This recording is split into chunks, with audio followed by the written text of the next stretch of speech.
Bradesco. Entre nós, você vem primeiro.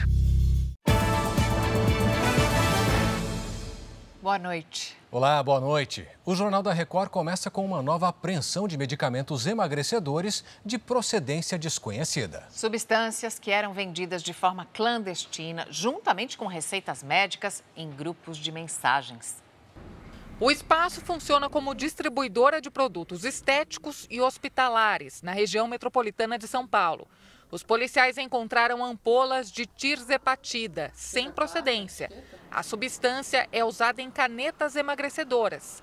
As ampolas tinham etiquetas falsificadas, com o nome comercial do produto. Era uma etiqueta feita de forma rudimentar, um código de barras torto.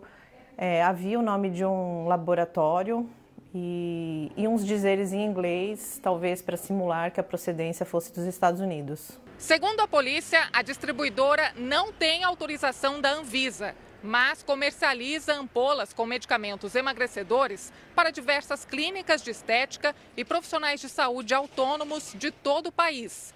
As investigações apontaram que alguns compradores sabiam que os medicamentos eram de origem desconhecida. Eu acredito que algumas pessoas foram ludibriadas pensando estar adquirindo o original, porque em algumas conversas foi possível averiguar que as pessoas até questionavam. Os medicamentos também eram vendidos pela internet.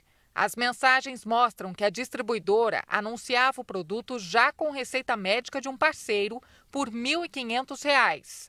Além da tirzepatida, vitaminas e medicamentos sem procedência foram apreendidos no local. O material vai passar por perícia. O especialista em obesidade alerta para os perigos de se usar medicamentos de origem desconhecida.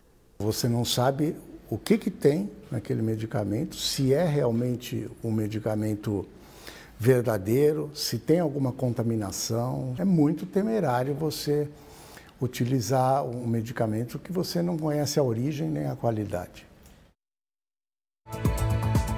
Na Colômbia, presidente Lula diz que espera a resposta de Donald Trump sobre convite para a COP30. O presidente americano anuncia sorteio da Copa do Mundo de 2026 e exibe o troféu do Mundial. Defesa do ex-presidente Jair Bolsonaro apresenta explicações ao Supremo sobre compartilhamento de vídeos e risco de fuga. Operações policiais apreendem quase 300 armas de fogo no interior de São Paulo. Em Belo Horizonte, os flagrantes de mulheres que se arriscam durante a faxina. Na Grande São Paulo, descaso com 200 cães num canil clandestino. Em Florianópolis, homem abandona pet à própria sorte antes de embarcar em viagem de avião. Número de brasileiros que moram sozinhos cresce 52% em 12 anos.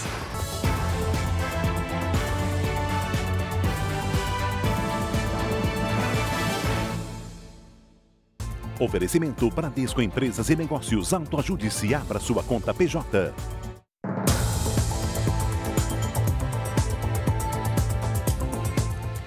Quase 300 armas de fogo foram apreendidas em 2 operações do Ministério Público e da Polícia Militar no interior de São Paulo. Em uma delas, o arsenal foi encontrado num sítio. Uma pessoa foi presa. A fábrica clandestina foi descoberta nesta chácara em São Roque, a 60 quilômetros da capital paulista. A polícia apreendeu mais de 100 armas de fogo, entre longas e curtas, e ainda centenas de munições. Maquinários e equipamentos usados na fabricação clandestina das munições também foram recolhidos. O principal investigado nesse caso é colecionador de armas, atirador e caçador. Ele usava a licença para justificar o armazenamento do material. Mas dezenas de peças estão em situação irregular, segundo a polícia, que também encontrou vários materiais voltados à produção ilícita de munições. De acordo com o Grupo de Combate ao Crime Organizado do Ministério Público, Wilson Guzon era alvo de mandados de busca e apreensão e não foi encontrado. A defesa disse que ele está em viagem, mas colabora com a investigação. Num dos locais, a polícia abordou um caseiro que não tinha porte de arma e foi preso. A investigação tenta identificar se o colecionador desvia ou aluga armas para o crime organizado. Esta especialista afirma que as facções têm se aproveitado de colecionadores para obter armamento. Porque acessam armas mais potentes e mais quantidade de armas e munições e depois já desviar essas armas e munições para o crime organizado. Os promotores avaliam que o valor das armas apreendidas ultrapasse R$ 2 milhões. Em outra ação, o Ministério Público, a Polícia Militar e o Exército recolheram mais de 180 armas e munições. O arsenal, que estava em Americana, no interior, foi encontrado numa operação contra o filho de Eduardo Bazana, que assumiu os negócios depois que o pai foi preso por fornecer armas ao Comando Vermelho.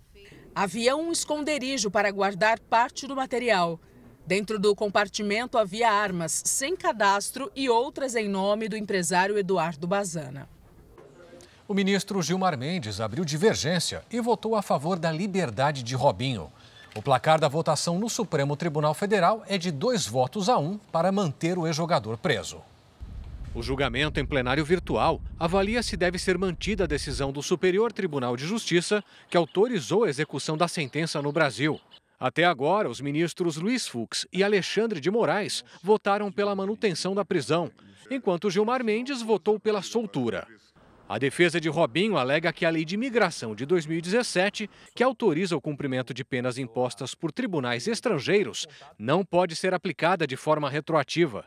Robinho foi condenado pela justiça italiana em 2017 por estupro coletivo de uma jovem albanesa quando jogava no Milan, em 2013.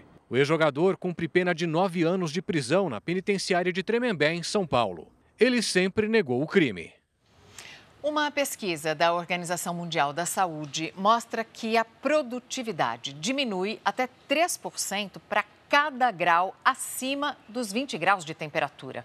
Cerca de 2,5 bilhões de pessoas no mundo enfrentam essa condição. Aqui no Brasil não é diferente. Termômetros marcando 27 graus em Salvador em pleno inverno. Um sufoco para quem trabalha exposto ao sol e ao calor intenso. É o caso do Adilson. Há 20 anos, ele vende castanha na praia. São 10 horas por dia. É desgastante porque o sol cansa. Você anda já tem areia com sol, você tem que beber bastante líquido e passar protetor, porque não é fácil não. Essa é a realidade de trabalhadores das mais variadas áreas. Operários da rede elétrica, entregador de coco, garis, profissionais da construção civil. Um estudo da Organização Mundial da Saúde aponta que a produtividade desses trabalhadores diminuiu de 2% a 3% para cada grau acima de 20 graus. Cerca de 2,5 bilhões de pessoas trabalham sob calor excessivo em todo o mundo. Isso representa 71% da população ativa. As altas temperaturas ainda fazem aumentar o número de acidentes de trabalho. Os riscos à saúde incluem desidratação e disfunção renal. Mas o problema mais comum é o câncer de pele. E a radiação solar ela é acumulativa. Então, não é o sol de hoje, desse verão, que você está tomando. É o sol que você começa a tomar desde o dia que nasce, né? Desde a infância, a adolescência. E esse câncer ele só vai aparecer, geralmente, na pessoa de mais de 50 anos. O tempo seco também é fator de alerta para os trabalhadores. Fazer uma hidratação externa com cremes especiais para reter essa umidade na pele é fundamental. Além de beber água, bastante. Será que essas tempestades com raios devem atingir outros estados neste sábado? Hora da previsão do tempo com a Lidiane Sayuri. Boa noite, Lidiane. Oi, Kleber. Olha, vão atingir sim, viu? Boa noite para você. Mariana, boa noite. E uma boa noite para você que está com a gente. Amanhã, à medida que a frente fria avança pela costa da região sul, os temporais chegam ao Paraná. Até amanhã deste sábado tem chance de granizo no Rio Grande do Sul. Chove forte também no sul e oeste de Mato Grosso do Sul. Em Porto Alegre, dia chuvoso com chance de temporal a qualquer hora. A máxima de 22 graus vai acontecer na madrugada. À noite faz apenas 9 graus. Em São Paulo, aquele sol bem quente, máxima de 32 graus. Em Palmas, sol forte, 35 graus e tempo seco. Hoje, os maiores volumes de chuva foram registrados no Rio Grande do Sul. As imagens de satélite mostram o tempo mais aberto no centro do país. Amanhã, a massa de ar seco atinge o interior do Brasil. Faz calor e a umidade fica em níveis críticos à tarde. Na costa do Nordeste, os ventos mantêm a condição para pancadas de chuva desde a Bahia até o Rio Grande do Norte. Chove forte entre o Acre, Amazonas, em Roraima e no norte do Amapá. Em Curitiba, faz 28 graus. Em Belo Horizonte, máxima de 30. Em Cuiabá, 38. 35 em Manaus e até 27 em Maceió. Tempo Delivery. A Eliane é de Chapecó, Santa Catarina. Boa noite, Eliane. Fim de semana de tempo instável, com pancadas de chuva e risco de temporais. O sábado começa mais abafado, mas vai ficando mais frio ao longo do dia, com mínima à noite. No domingo, as temperaturas não variam muito e faz frio. Na segunda-feira, sol entre muitas nuvens, com chuva à noite. Máxima de apenas 13 graus. O Fernando é de Embu das Artes, São Paulo. Olá, Fernando. Sábado de sol e calor de 29 graus. No domingo, o tempo muda. Uma frente fria faz a temperatura cair para 21. Na segunda, sol entre muitas nuvens e máxima de 23. Já mandou o seu pedido? Participe pelas redes sociais com o nome de uma cidade e a hashtag você no JR. Mariana, Clébio. Obrigada, Lide. O julgamento da deputada licenciada Carla Zambelli foi concluído hoje no Supremo Tribunal Federal na ação em que ela é acusada de porte ilegal de arma de fogo e constrangimento ilegal. Na véspera do segundo turno da eleição de 2022, Zambelli perseguiu, armada, um homem pelas ruas de São Paulo. Foram 2 votos pela absolvição e 9 pela condenação a 5 anos de prisão e a perda do mandato. A CPI mista do INSS faz a primeira reunião já na semana que vem. Hora de conversar com a Cristina Lemos. Cris, boa noite para você. Como é que vai ser? No mínimo animado, né, Clébio? Boa noite para você, boa noite, Mariana. Trabalho é que não falta. Para se ter uma ideia, além de aprovar o plano de trabalho, relator, deputados e senadores vão ter de decidir sobre mais de 700 pedidos de convocação, de quebras de sigilo e de outras tantas medidas apresentadas pelos integrantes da comissão. Senadores e deputados já apresentaram mais de 740 requerimentos para investigar os descontos ilegais que prejudicaram cerca de 6 milhões de aposentados. A lista para depor na CPMI inclui o ex-presidente Jair Bolsonaro, Frei Chico, que é vice-presidente do Sindicato Nacional dos Aposentados e irmão do presidente Lula, além do ex-ministro da Previdência, Carlos Lupe. Quero seguir o caminho do dinheiro. E tenho absoluta convicção que será o melhor caminho para nós descortinarmos essa gigantesca organização criminosa que vem saqueando o dinheiro do povo brasileiro. Segundo o presidente da comissão, senador Carlos Viana, entre os primeiros convidados a depor devem estar 10 ministros da Previdência e 13 presidentes do INSS desde o governo Dilma, passando pelas gestões Temer e Bolsonaro até o governo Lula. Os primeiros requerimentos que devem ser aprovados são os que pedem o apoio de servidores da Controladoria Geral da União, da Polícia Federal e do próprio INSS para ajudar nas investigações. Deputados e senadores também devem aprovar na próxima terça-feira o calendário de sessões da comissão. O colegiado deve se reunir 2 vezes por semana. A CPI mista tem 180 dias para concluir os trabalhos. Os descontos não autorizados nos benefícios do INSS foram revelados em abril, em uma operação conjunta da PF com a CGU. Até o momento, 5.300.000 brasileiros contestaram os descontos ilegais. 1.800.000 já receberam o dinheiro de volta.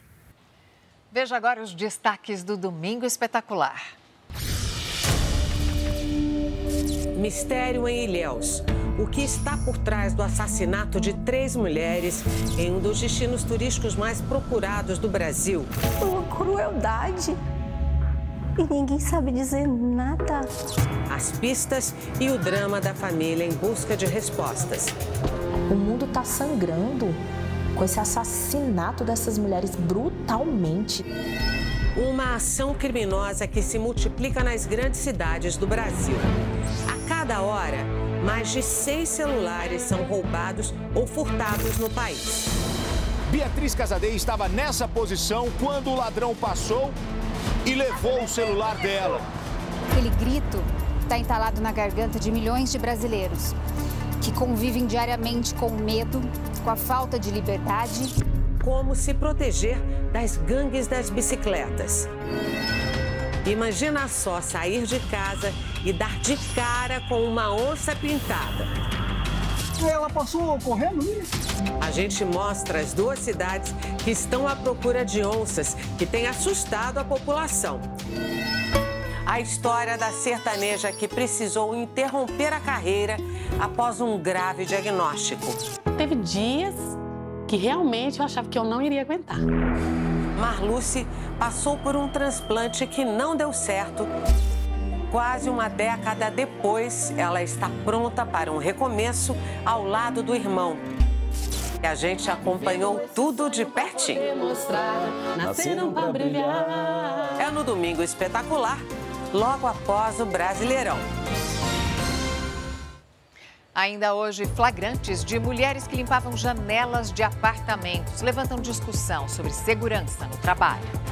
E também Lula participa de cúpula de países amazônicos na Colômbia. O presidente diz que espera a resposta de Donald Trump sobre participação na COP Frio de Belém.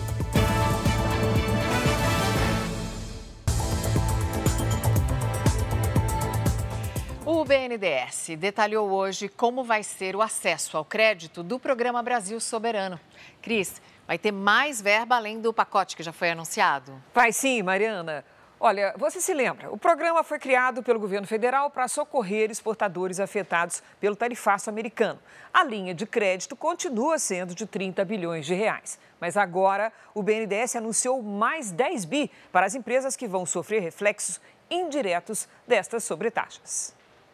Para as empresas que perderam mais de 5% do faturamento com o tarifaço, serão liberados 30 bilhões de reais. E desse valor, 22 bilhões e meio serão destinados para micro, pequenas e médias empresas. O BNDES anunciou que outros 10 bilhões de reais serão liberados para empresas que não foram afetadas diretamente pelas tarifas de 50% dos Estados Unidos, mas que tiveram algum tipo de perda por conta das taxas impostas desde o começo do ano. A expectativa é que os primeiros empréstimos sejam liberados a partir da segunda quinzena de setembro. As primeiras serão as empresas que têm um bom rating, que têm um histórico com os bancos, que em crédito bebe água limpa quem chega primeiro. Então, os empresários que se preparem, apresentem seus projetos, procurem as suas agências.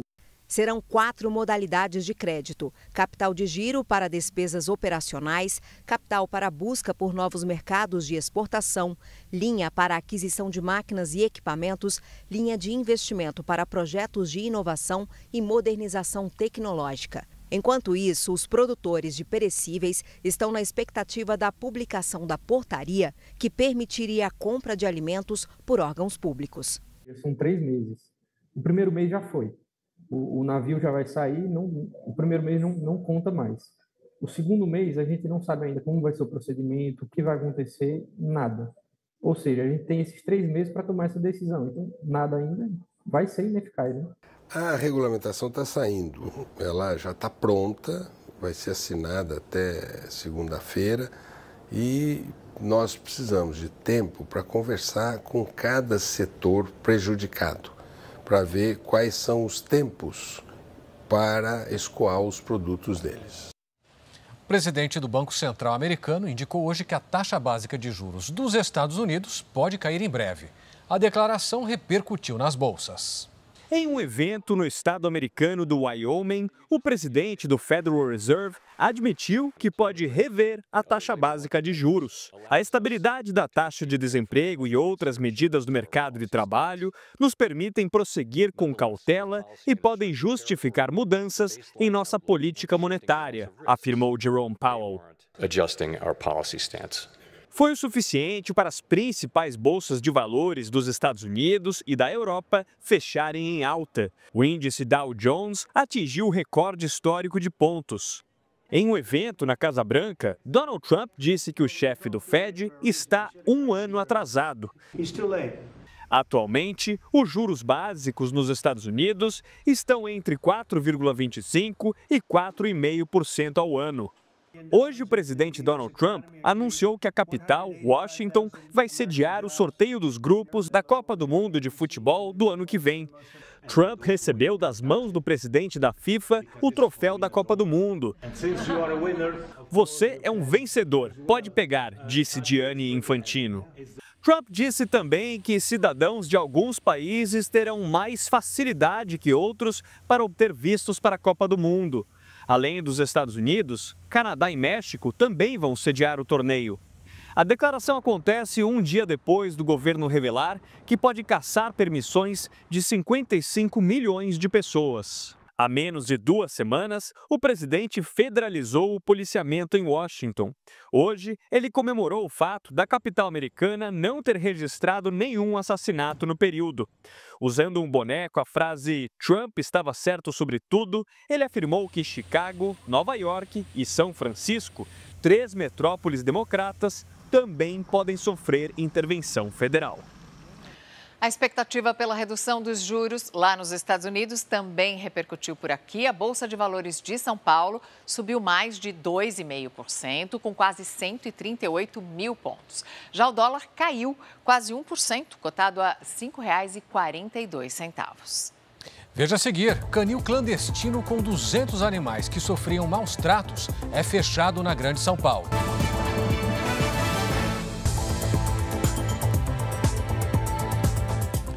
Agora há pouco, a defesa de Jair Bolsonaro prestou os esclarecimentos sobre os supostos descumprimentos de medidas cautelares e o risco de fuga para a Argentina apontado pela Polícia Federal. Cris, perto de 1 hora antes do prazo, mais ou menos. Isso mesmo, Clébio. Olha, os advogados do ex-presidente protocolaram resposta ao ministro Alexandre de Moraes às 19h32 e o prazo terminava às 20h34 da noite. O documento é curto. Em 12 páginas, rebate ponto a ponto o relatório da Polícia Federal. Quem acompanhou tudo está bem diante do Supremo com as informações é a Jaqueline Frison. Boa noite, Jaque. Oi, Cris. Muito boa noite para você e para todos que estão conosco. Os advogados de Jair Bolsonaro disseram que o ex-presidente jamais descumpriu medidas cautelares. A defesa afirmou que o relatório da Polícia Federal causa espanto e é uma peça política com o objetivo de desmoralizar um ex-presidente da República. Sobre o rascunho de pedido de asilo à Argentina, os advogados sustentaram que se tratava apenas de um documento antigo, nunca concretizado e que Bolsonaro sempre cumpriu todas as medidas judiciais, inclusive permanecendo em casa quando determinado o uso de tornozeleira. A defesa criticou a divulgação de conversas privadas e brigas familiares como se fossem elementos de investigação. Os advogados também pediram a reconsideração da decisão de prisão domiciliar.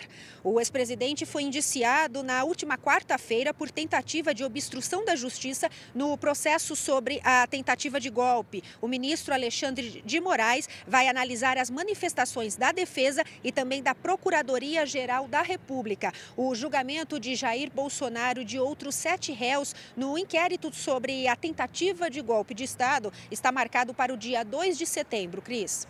Obrigada, Jaqueline. Olha, 2 pontos importantes deste documento. Os advogados insistem que o uso de aplicativo de mensagem não é uso de rede social. E 2, insistem que o ex-presidente recebeu uma mensagem de Braga Neto, que é um dos acusados, e não respondeu. O senador Marcos Duval, do Podemos do Espírito Santo, voltou a descumprir uma decisão do Supremo Tribunal Federal.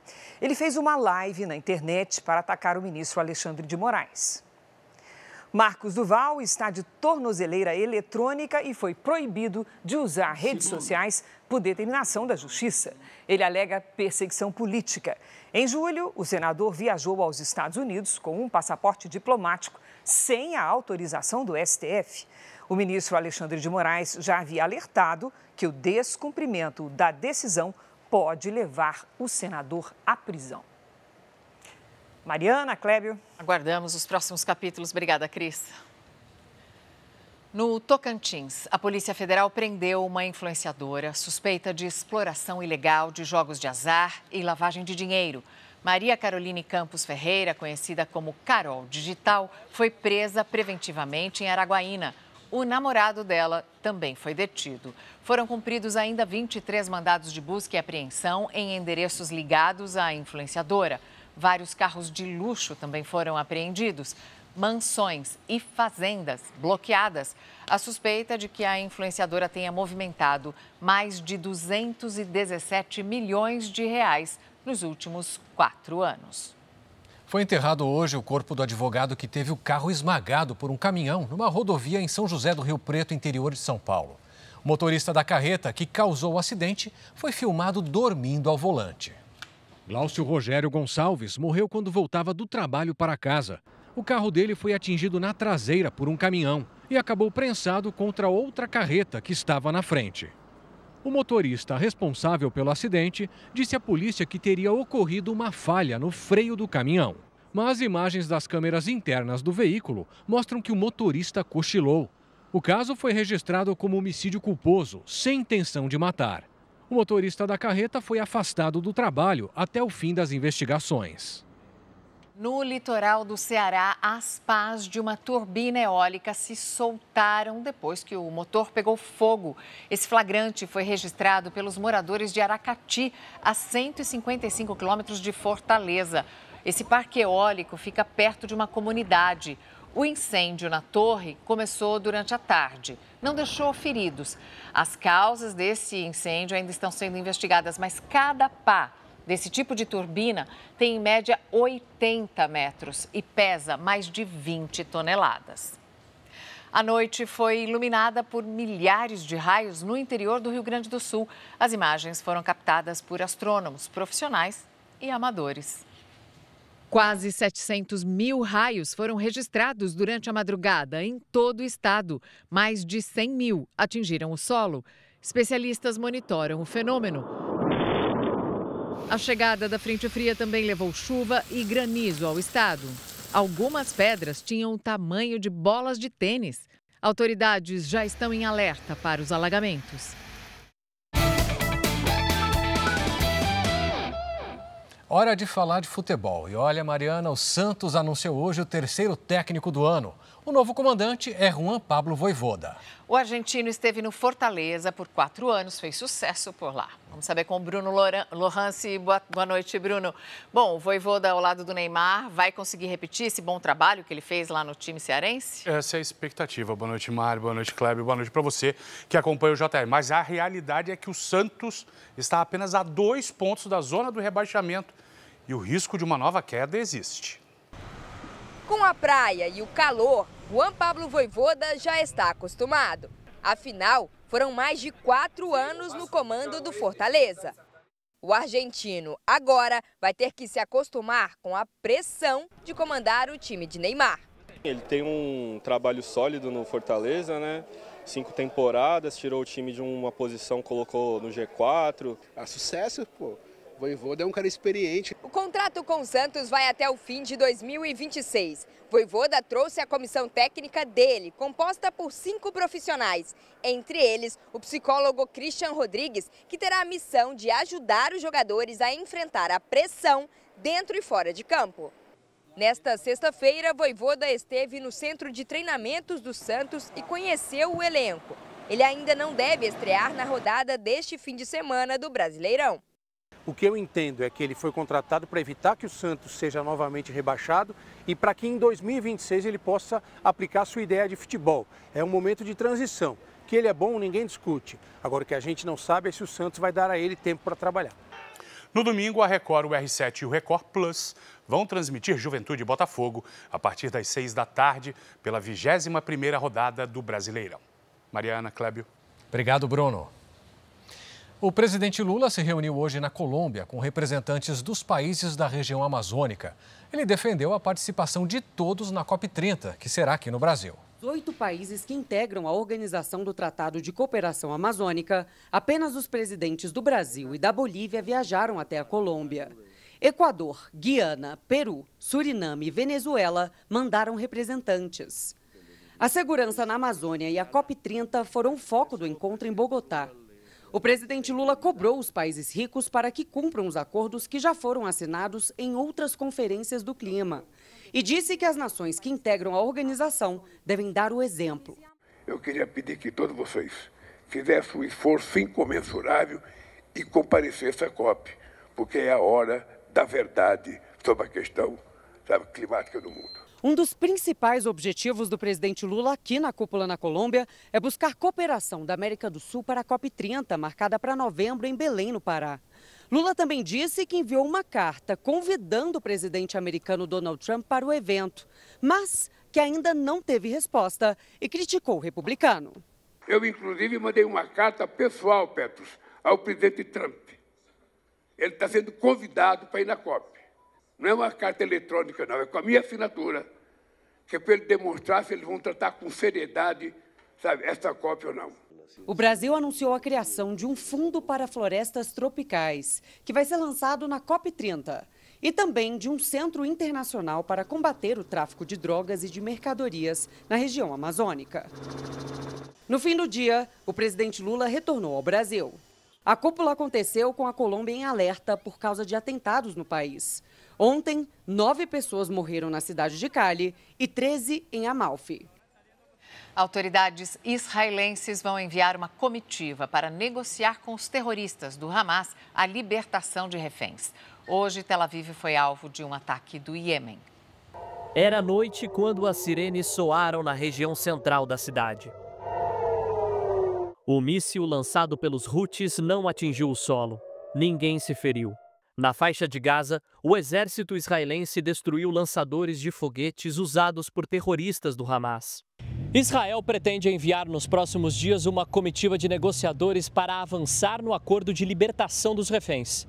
Integrantes do governo acreditam que a ofensiva militar na cidade de Gaza coloca pressão sobre o Hamas e que isso pode levar a mais concessões do grupo terrorista. Cerca de 50 sequestrados estão na faixa de Gaza há quase 2 anos. No Salão Oval da Casa Branca, o presidente Donald Trump afirmou que o Hamas usa os reféns como uma forma de extorsão e que isso precisa acabar.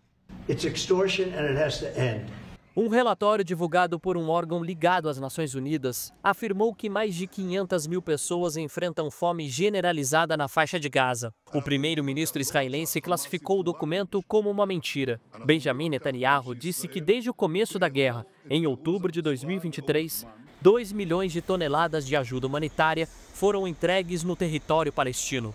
O porta-voz do Departamento de Estado do governo americano afirmou que o Hamas está promovendo uma narrativa falsa de fome em Gaza para pressionar Israel. O presidente da Venezuela, Nicolás Maduro, convocou para este fim de semana um alistamento para toda a população. Nicolás Maduro chamou reservistas, homens, mulheres e todas as pessoas que queiram integrar o plano de soberania nacional. E a todo o povo. A mobilização é contra o que chamou de ameaças do imperialismo. O esquadrão anfíbio americano, que se juntaria a outros 3 navios já enviados ao Mar do Caribe, foi desviado para a passagem de um furacão. Um atraso que não muda os planos do governo americano, que vai manter embarcações de guerra na região sob pretexto de combater o tráfico de drogas. E para os Estados Unidos, Maduro é chefe do narcotráfico na Venezuela. Hoje, num encontro entre presidentes latino-americanos, Gustavo Petro, da Colômbia, sem citar os Estados Unidos, disse que estão usando o narcotráfico como desculpa para a invasão militar. Num possível confronto, a vantagem é americana. Um site que analisa o poderio militar de 145 nações mostra que os Estados Unidos estão no topo.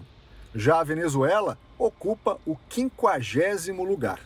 Somente os 3 navios que estão no Mar do Caribe têm condições de lançar mísseis guiados e o sistema sofisticado de defesa poderia interceptar qualquer ameaça. A Venezuela não tem nada parecido. Ainda no governo do ditador Hugo Chávez, o país comprou armamentos, principalmente da Rússia e da China, e chegou a ter entre os anos de 2005 e 2013 um dos melhores sistemas de defesa aérea da América Latina. Afundado numa crise econômica e sem dinheiro para investir em segurança, as Forças Armadas enfrentam problemas de manutenção e treinamento. E o alistamento da população não muda essa situação.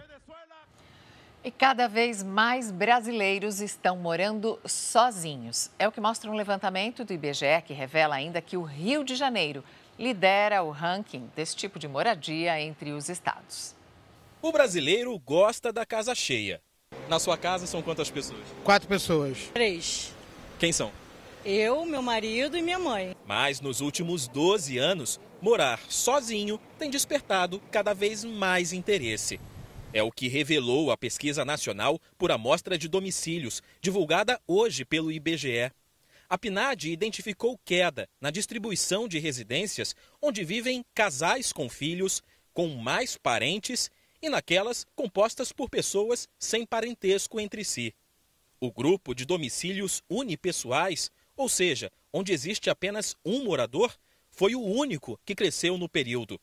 Avançou mais de 50%. O Luiz morava com os pais, mas há 2 meses vive sozinho neste apartamento, na zona norte do Rio. Os custos são um desafio. Contas de água, luz, compras. Mas ele vai se adaptando. Pode ter um custo, é claro, porque hoje em dia nada está barato no Brasil, pelo contrário. Mas é uma conquista que o conforto se paga literalmente. Assim como o Luiz, os homens representam a maioria das pessoas que vivem sozinhas. Na comparação com outros estados, o Rio lidera o ranking das chamadas unidades domésticas unipessoais. Em pouco mais de uma década, o índice saltou de 15% para 22% das residências. Na sequência, aparecem Rio Grande do Sul, Goiás e Minas Gerais. A pesquisa também revelou o envelhecimento da população. O grupo acima dos 60 anos saltou de 7% para 11% no período, com destaque para as mulheres. Mas um fator preocupa os especialistas. Em 12 anos, o número de brasileiros com menos de 30 anos diminuiu, o que pode gerar uma pressão sobre o sistema previdenciário nas próximas décadas. Passa uma preocupação com relação à redução da população da força de trabalho no Brasil. A gente passa a ter um menor número de pessoas contribuindo para o sistema e um número maior de pessoas dependendo do sistema. Então, uma conta que acaba não fechando. Em Belo Horizonte, flagrantes de mulheres que limpavam janelas de apartamentos levantam uma discussão sobre segurança no trabalho. Advogados explicam que a proteção dos funcionários é de responsabilidade de quem contrata o serviço. Com quase todo o corpo para fora da janela e sem nenhum equipamento de segurança, a mulher limpa os vidros no 14º andar. Olha a altura dos andares se cair. Neste outro flagrante, mais uma mulher, também sem proteção, trabalha na reforma de um prédio. Olha a senhora, já é a segunda vez, ontem foi a mesma coisa. A Juliana, que trabalha no prédio em frente, foi quem registrou a cena. A gente viu ela fazendo alguns reparos, pintura, alguma coisa assim. E a gente olhou aquilo e falou, gente, que absurdo. Este advogado trabalhista explica que a segurança é de responsabilidade de quem contrata o serviço. A consequência vai recair para ele, seja por dano moral, material, por dano estético, até eventualmente uma impossibilidade de trabalho, gera ali uma projeção. Então, assim, o risco do patrão é muito grande. No ano passado, foram concedidos mais de 180 mil benefícios por acidentes de trabalho, que geraram gastos superiores a 350 milhões de reais. O número de aposentadorias por invalidez chegou a 6.500. Os bombeiros alertam: trabalhar em locais altos exige cuidados e equipamentos de segurança. Esses trabalhadores que estão dentro de casa realizando uma limpeza, eles não devem se submeter a esse risco, justamente por não ter os equipamentos, muito menos um curso, uma habilitação adequada para esse tipo de serviço. Uma operação da Prefeitura de Embu das Artes, na Grande São Paulo, fechou um canil clandestino, onde os animais eram maltratados. Um verdadeiro absurdo, Mariana. Olha só, parece inacreditável. Apenas uma pessoa cuidava de 200 animais num ambiente completamente insalubre. No olhar, um pedido de socorro. No terreno de quase 3 mil metros quadrados, em Embu das Artes, na Grande São Paulo, funcionava um canil clandestino. Segundo a Prefeitura, cerca de 200 cães das raças Border Collie e Pastor de Shetland eram mantidos em condições de maus tratos. Embora a propriedade seja grande, muitos animais estão confinados em espaços como esse. Só aqui tem 5 cachorros. Aparentemente, eles estão alimentados, são mansinhos, mas o ambiente é imundo e o cheiro daqui se mistura com o de bichos mortos. 15 carcaças de cães já foram encontradas em sacos plásticos. Outras podem estar espalhadas pelo terreno. Além dos animais que nós encontramos, a quantidade de animais mortos que eram criados todos soltos, então provavelmente brigavam, aconteceu alguma coisa, e ela simplesmente ia colocando aqui no saco, e o cheiro insuportável. No local, que já foi uma mansão, muitos cães ficam espalhados. Este é um dos ambientes da casa, tem 5 divisões para os cachorros, mas eles também transitavam por aqui, e em vez de fazer a limpeza do local, a dona jogava papel, jornal em cima da sujeira. A gente percebe pelo menos uns 10 centímetros de material. Que tipo de doença provavelmente esses cachorros devem ter aqui? Doença do carrapato é a mais que a gente mais se preocupa, né? E aí a gente faria exame de sangue, verminoses, né? Leishmaniose. Que aí põe em risco a população também. Por isso, crime ambiental. Nas redes sociais e no site do Canil Clandestino, as imagens eram bem diferentes. Este contrato mostra que um filhote era vendido por mais de R$6 mil. Montamos todo um trabalho de investigação com imagens de drone, de todos os outros tipos, informações de vizinhos também que foram importantes para nós aqui, para que a gente pudesse estruturar essa ação. Segundo a prefeitura, a dona do local, Janaína Leibovitch, cuidava de todos os cães sozinha. Ela foi presa em flagrante por maus tratos de animais. É um crime ambiental com penas de até 5 anos. O advogado dela não se manifestou. Os cães foram levados temporariamente para uma organização de proteção animal. E um homem foi preso quando desembarcava em Brasília, Mariana, por uma outra situação vergonhosa. Ele tinha abandonado um cachorro no estacionamento do aeroporto de Florianópolis, porque foi impedido de embarcar com o animal. A cena chama a atenção. Um homem chega ao estacionamento do aeroporto de Florianópolis com 2 caixas de transporte de animais. Ele deixa os objetos entre 2 carros e vai embora. Dentro de uma delas estava um cachorrinho de 3 meses. O homem iria de mudança com a família para Manaus, mas não teve autorização para embarcar com as caixas de transporte de animais. As dimensões da caixa de transporte estavam incorretas. A empresa aérea disse que remarcaria a viagem do homem para o dia seguinte, sem custos.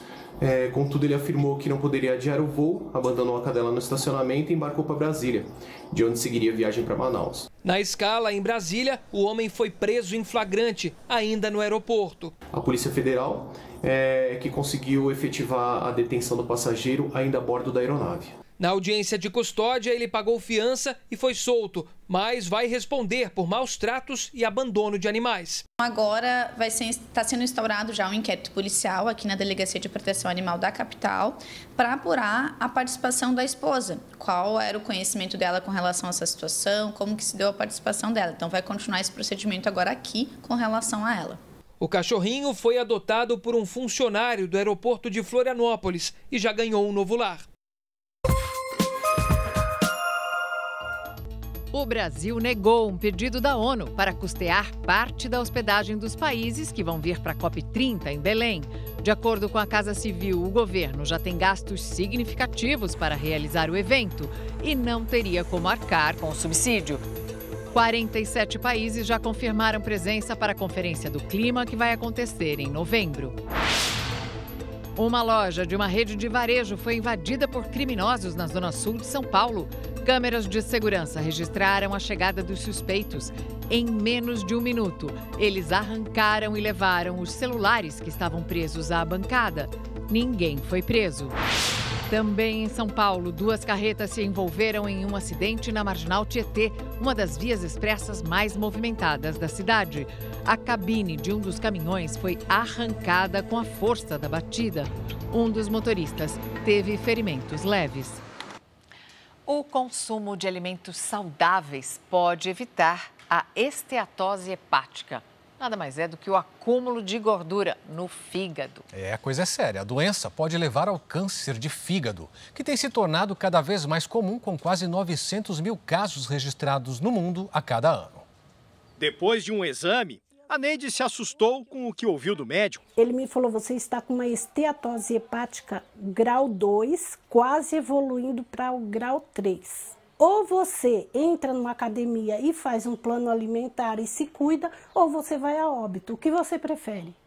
Esteatose hepática é o nome científico para gordura no fígado, um problema que afeta 30% da população mundial. É a doença hepática mais frequente, segundo as pesquisas. A gordura no fígado tem sido uma causa cada vez maior de doença hepática, de cirrose e também de câncer de fígado. Provavelmente deve se tornar a principal causa de câncer de fígado no futuro, mais do que o álcool, inclusive. O câncer de fígado é o 6º mais comum no mundo. Todos os anos são registrados quase 900 mil novos casos. Uma pesquisa recente aponta que o número pode quase dobrar até 2050. O estudo também alerta que 3 em cada 5 casos poderiam ser evitados com prevenção. A gente vem investindo nos estudos sobre isso, na forma de combater isso, na conscientização da população, dos médicos, para que a gente não negligencie a gordura no fígado. O oncologista do Hospital Moriá reforça que mudanças de hábitos podem prevenir e até reverter a doença. Você pode reverter 100% a esteatose. O principal foco de tratamento é no estilo de vida, é a mudança do estilo de vida, né? Então precisa investir em perda de peso ou adequação do peso, em não consumir álcool. O diagnóstico mudou a rotina da Neide. Antes ela consumia muitos doces e refrigerantes. A alimentação agora é mais saudável e ela vai 3 vezes por semana à academia. Emagreci 5 quilos já. A meta é emagrecer mais 10 a 15 quilos. Quero ser uma pessoa saudável, cuidar mais da minha saúde. É o que eu quero para o meu futuro. Tá aí, fica um belo exemplo para todo mundo se cuidar bem. Essas foram as notícias desta edição. À 00:30 tem mais Jornal da Record. E você pode assistir a edição completa ou ouvir a nossa versão em podcast no Record Plus e em todas as nossas plataformas digitais. E não se esqueça, a programação da Record está ao vivo e de graça no Record Plus. Fique agora com Paulo Apóstolo e logo após Reis tem episódio inédito de Quilos Mortais. Não perca. Uma boa noite. Boa noite, até amanhã.